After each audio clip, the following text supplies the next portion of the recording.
Hey, welcome back, everyone. Joining me today for our OJ alumni interview is a man who's had a long and winding road to get to where he is today, but man, has it been worth it.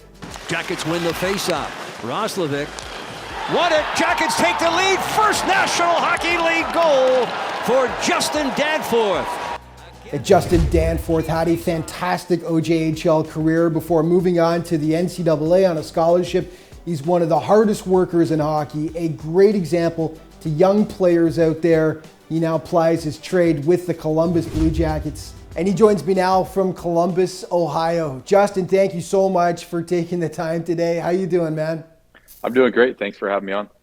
Well, it's awesome to have you on the show. And as I mentioned off the top, you have had a long and winding road to get where you are today. It's a fascinating story.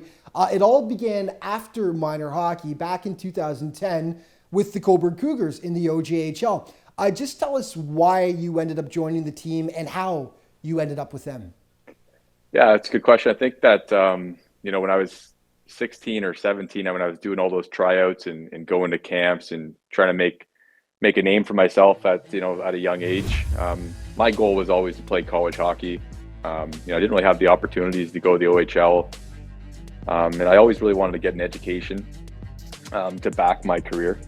Yeah, when I went to Cobourg, I was made an AP my first year. Second year was actually given an opportunity under Marchman. And my game just started to kind of groom, and I started to understand how to be a coachable player. Drop the ego and be a good teammate. And I think those two things were things that were able to, get me to the next level. And I had great coaches there. I had great teammates that I'm still best friends with to this day. Well, Justin, you stated before that your time in the OJHL with the Cobourg Cougars was absolutely essential to you getting that scholarship with Sacred Heart University. Just tell us why it was so important, the time you spent in the OJHL and with the Cougars, to your development as a hockey player. Yeah, I think the biggest thing for Cobourg being helping me get to the next step was a maturity factor. I think when you're 16, 17 years old, you're pretty immature. You don't really know what's going on. You're just kind of happy to get up in the morning and go play hockey. Being able to actually be put into a system that almost like a pro system, playing 2-1-2 and stuff like that. You start to learn different parts of the game, and it starts to help your game.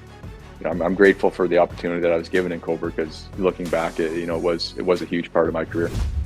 Well, you went on and played 4 seasons at Sacred Heart University, as mentioned, on a scholarship. How did you enjoy your time at the school, and how did you find the adjustment to the college game coming out of juniors? Yeah, I think whenever you jump from a league to a league, there's a huge adjustment. I feel like over my career, I've constantly jumped from league to league. If it was, East Coast, AHL to Finland to Russia to the NHL, different tournaments along the way. I feel like every jump has their own challenges. I think with college, it was guys were just stronger and more detailed. That's what looking back, that's kind of what I figured was the biggest difference. I played with great players too that thought the game the same way as me. I was able to go to college with Evan Jasper, who I played with for 3 years in Cobourg, and then I also played lacrosse with him growing up. So we had that chemistry right away. So that's kind of the biggest jump that's kind of what the biggest jump would be for me. Justin, I just wanted to finish off with yours is an inspirational story for young hockey players for a couple of reasons. Number one, you're not a huge guy by any means. You're listed at 5'10", so you always had to work a little bit harder in that respect. And secondly, your route to get to the NHL, as we've mentioned. What advice do you have for young hockey players just on the path to get there, and how it may not be ultimately the same for every player to get to their desired destination? Yeah, definitely. I think that's always been a thing with me is playing hockey, playing lacrosse. Just because I heard so many people tell me along the way, like, you're too small. It just won't happen. Just the wrong air. For me, the biggest thing to overcome height was strength. That helped my game tremendously. There being multiple paths. I think, that's the essence of my career. Honestly, if you look at my career, it was always, take the harder path. Not always by choice, but sometimes that's just all I had was, to take harder route to get to where I wanted to be.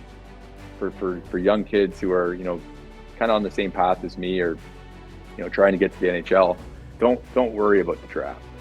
I mean, everyone wants to get drafted to the OHL, but it doesn't mean that you can't get to the same level that those guys are getting to. All my focus wasn't on the NHL. It was just, let's just keep getting better at hockey. Let's enjoy it. And let's see where it goes. You have to work, and you have to pay attention to details, and you have to show up every day. Justin, I could sit here and ask you questions all day, man, but unfortunately we're out of time. But listen, I meant what I said. You're an inspiration to young players out there, man, and great example to follow. Really appreciate you taking the time to come on today. Thanks a lot, and all the best for the rest of the season. Yeah, thank you again for having me on. It's great.